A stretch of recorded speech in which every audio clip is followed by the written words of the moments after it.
अध्याय 6। श्री भगवान बोले, कर्म के फल का आश्रय न लेकर जो कर्म करता है वह सन्यासी भी है और योगी भी। वह नहीं जो अग्निहीन है, न वह जो अक्रिय है। जिसे सन्यास कहा जाता है उसे ही तुम योग भी जानो हे पांडव, क्योंकि सन्यास अर्थात त्याग के संकल्प के बिना कोई योगी नहीं बनता। एक मुनि के लिए योग में स्थित होने के लिए कर्म साधन कहा जाता है। योग में स्थित हो जाने पर शांति उसके लिए साधन कही जाती है। जब वह न इंद्रियों के विषय की ओर और न कर्मों की ओर आकर्षित होता है, सभी संकल्पों का त्यागी, तब उसे योग में स्थित कहा जाता है। स्वयं से अपना उद्धार करो, स्वयं ही अपना पतन नहीं।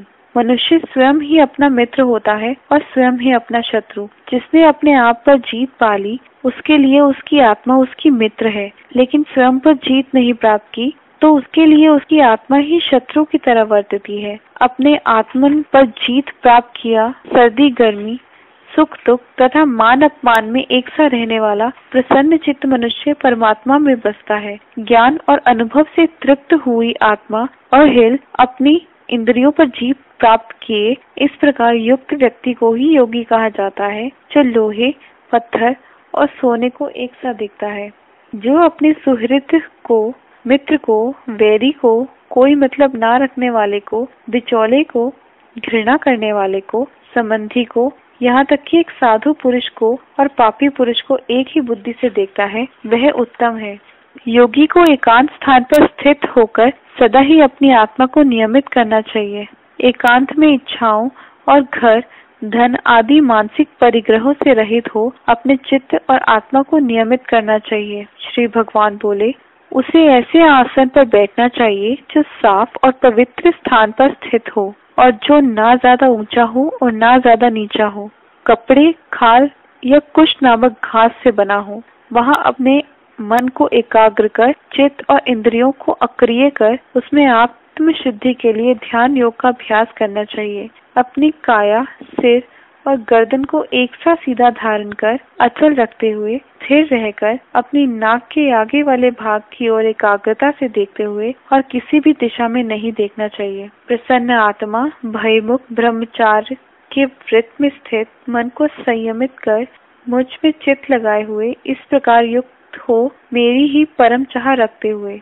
इस प्रकार योगी सदा अपने आप को नियमित करता हुआ, नियमित मन वाला, मुझ में स्थित होने के कारण परम शांति और निर्वाण प्राप्त करता है।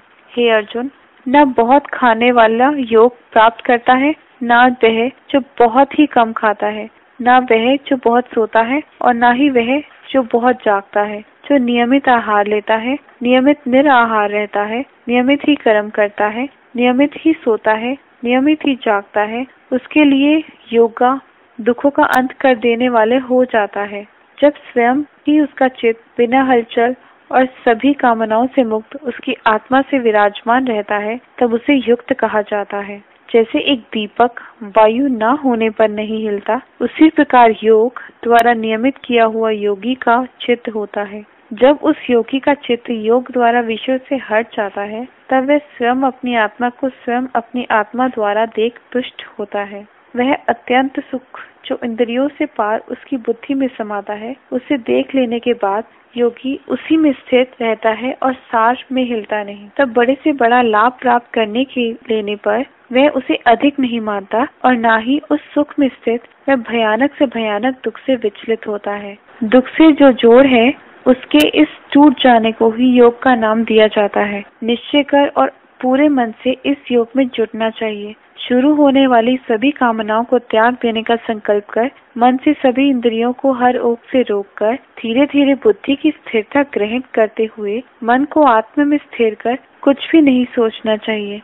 जब चंचल और अस्थिर मन किसी और भी हो जाए, तब तक उसे नियमित कर अपने वश में कर लेना चाहिए। ऐसे प्रसन्नचित्त योगी को उत्तम सुख प्राप्त होता है, जिसका रजो गुण शांत हो चुका है, जो पाप मुक्त है और फिर ब्रह्म में समा चुका है। अपनी आत्मा को सदा योग में लगाए पाप मुक्त हुआ योगी आसानी से ब्रह्म से संपर्श होने का अत्यंत सुख भोगता है। युग से युक्त आत्मा अपनी आत्मा को सभी जीवों में देखते हुए और सभी जीवों में अपनी आत्मा को देखते हुए हर जगह एक सा रहता है। जो मुझे हर जगह देखता है और हर चीज को मुझ में देखता है। इसके लिए मैं कभी ओझल नहीं होता और ना ही वो मेरे लिए कभी ओझल होता है। सभी भूतों में स्थित मुझे जो अन्य भाव से स्थित होकर भजता है, वह सब कुछ करते हुए मुझ ही में रहता है।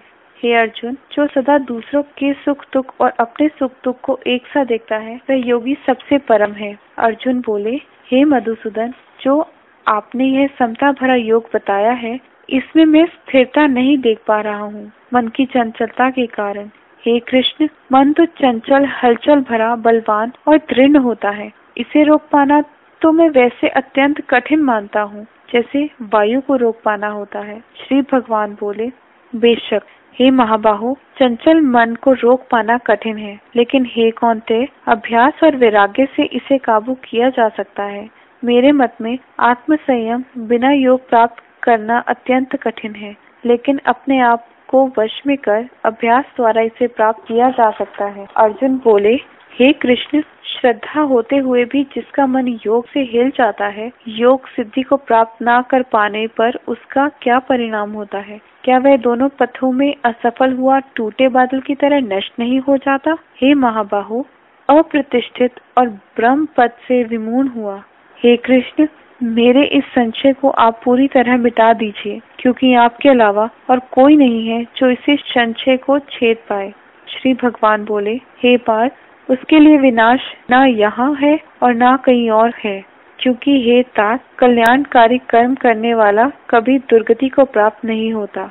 योग पथ में भ्रष्ट हुआ मनुष्य पुण्यवान लोगों के लिए लोकों से प्राप्त कर वहाँ बहुत समय तक रहता है, या फिर वह बुद्धिमान योगियों के घर में जन्म लेता है।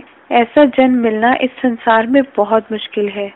वहाँ उसे अपने पहले वाले जन्म की ही बुद्धि से फिर से संयोग प्राप्त होता है। फिर दोबारा अभ्यास करते हुए, हे कुरुनंदन, वह सिद्धि प्राप्त करता है। पूर्व जन्म में किए अभ्यास की तरफ वह बिना वश ही खिंच जाता है, क्योंकि योग में जिज्ञासा रखने वाला भी वेदों से ऊपर उठ जाता है। अनेक जन्मों में किए प्रयत्न से योगी विशुद्ध और पाप मुक्त हो अंत में परम सिद्धि को प्राप्त कर लेता है। योगी तपस्वियों से अधिक है, विद्वानों से भी अधिक है, कर्म से जुड़े लोगों से भी अधिक है। इसलिए हे अर्जुन, तुम योगी बनो और सभी योगियों में जो अंतरात्मा को मुझ में ही बसाकर श्रद्धा से मुझे याद करता है, वही सबसे बड़ा उत्तम है।